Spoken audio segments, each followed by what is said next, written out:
While some feel the 2017 World Rowing Championships lived up to expectations, others say the tournament host, Nathan Benderson Park, fell short despite racking up big bills in public funds. ABC 7's Adam Cellini is here to explain. Adam. Well, Alan, the championships were a big regatta. More are on the schedule, but this has always been a public-private partnership, and the spotlight is now on the private side to come through with their end of the agreement. The 2017 World Rowing Championships have come and gone, and for many met the hype built over 4 years of anticipation. FISA officials and U.S. rowing officials were very impressed with the park. From the coaches and the participants, they say it was the best they've ever had. But some with a longer memory, back to 2009 when the Nathan Benderson Park project was pitched to Sarasota County, passed judgment on a different scale. The park they were told they were going to row in is not there, okay? And so by that standard, it was not a success. The failure question comes in.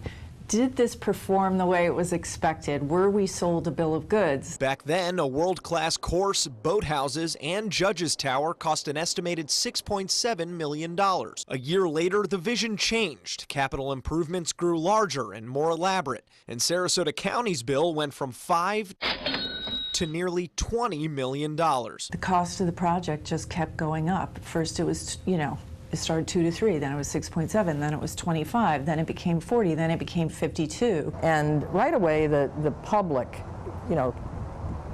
stepped up. Today, more than $40 million in public funds have gone to the park next to University Town Center Mall, a former Benderson development project who was also paid nearly $3 million to oversee the park's construction and now uses the facility as stormwater runoff for UTC. In return, the Nathan Benderson Park Foundation, led by Randy Benderson, pledged to raise over $20 million in private funds for capital improvements. But out of the grandstand, boathouse, and finish tower touted to taxpayers in these videos, only one was built in time for the championships. It was starting to become obvious that the private part of this partnership was not meeting its obligation. It really became a red flag for me, and I believe the year was around 2012 when they were going to the state for money. The group that runs the park, Suncoast Aquatic Nature Center Associates, have become notorious for annual state funding requests. As a Florida senator, Nancy Dietert called it corporate welfare, and though her title has since changed, her sentiments have not. My perspective, frankly, hasn't changed on that. Parks don't make money. Roads don't make money.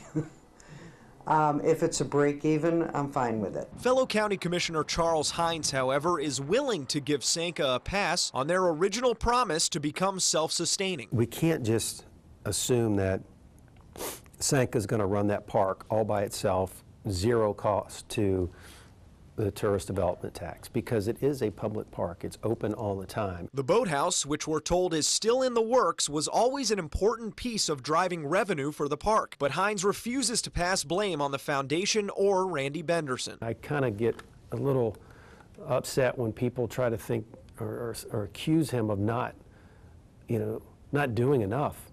How many other people put, I think the finishing tower was over $6 million.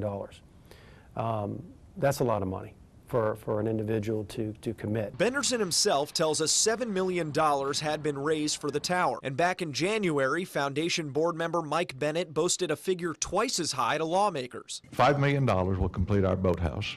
We have raised about $15 million from private money, and through the foundation, we will continue to fund it. We asked Benderson for a donor list, but we're told, sorry, the donor list is private. We would not send without the written consent of each individual donor. Still, the fact remains that whatever has been raised has only produced a fraction of what's been promised. We need some transparency. We need some accountability. We need to see where things stand at this point and then decide what happens in the future. The final price of that finished tower did end up a little bit over $1 million more than anticipated, and Randy Benderson tells us the $10 million estimate for the boathouse could change as well. We should know for sure over the next 3 months. Alan. Adam, thank you.